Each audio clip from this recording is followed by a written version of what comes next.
Hello wrestling fans, Bangla ভাষায় wrestling বিশ্লেষণের নতুন ঠিকানা নিয়ন ভিশন 2.2। জন সিনা এবং কোডি রোডসের মধ্যে আসন্ন রেসলমেনিয়া 41 ম্যাচটি রেসলিং ভক্তদের মধ্যে ব্যাপক আগ্রহ সৃষ্টি করেছে। এই ম্যাচটি বিষয় এপ্রিল 2025 তারিখে লাস ভেগাসের এলিজিয়ান্ট স্টেডিয়ামে অনুষ্ঠিত হবে। জন সিনা সম্প্রতি তার দীর্ঘ ক্যারিয়ারের প্রথম হিল টার্ন করেছেন, যা ভক্তদের জন্য আলোড়ন সৃষ্টি করেছে। এলিমিনেশন চেম্বার ম্যাচে বিজয়ী হওয়ার পর তিনি কোডি রোডসকে আক্রমণ করেন এবং দ্য রকের সাথে জোট বাঁধেন।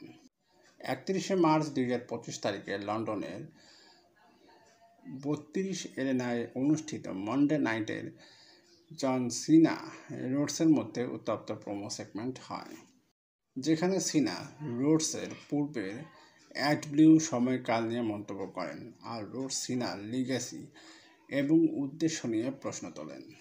এই সেগমেন্টের শেষে রোডস তার ক্রস রোডস মুভ দিয়ে সিনাকে আঘাত করেন, যা তাদের ম্যাচের উত্তেজনা আরও বাড়িয়ে তোলে। সিনার এই হিল টার্ন এবং দ্য রকের সাথে তার জোট নিয়ে মিশ্র প্রতিক্রিয়া পাওয়া গেছে। কিছু ভক্ত এবং প্রতিষ্ঠান যেমন ইংল্যান্ডের ফুটবল ক্লাব পোর্ট ভেল সিনার এই পরিবর্তন নিয়ে অসন্তোষ প্রকাশ করেছে এবং কোডি রোডসের প্রতি সমর্থন জানিয়েছে। জন সিনা ঘোষণা করেছেন যে 2025 সালের শেষে তিনি রেসলিং থেকে অবসর নেবেন এবং এটি তার শেষ রেসলমেনিয়া ম্যাচ হবে।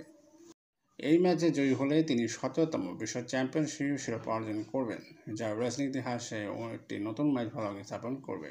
এই প্রতিদ্বন্দ্বিতার ফলাফল রেসলিং জগতে গুরুত্বপূর্ণ প্রভাব ফেলবে এবং ভক্তরা অধীর আগ্রহে অপেক্ষা করছেন এই মহারণের জন্য।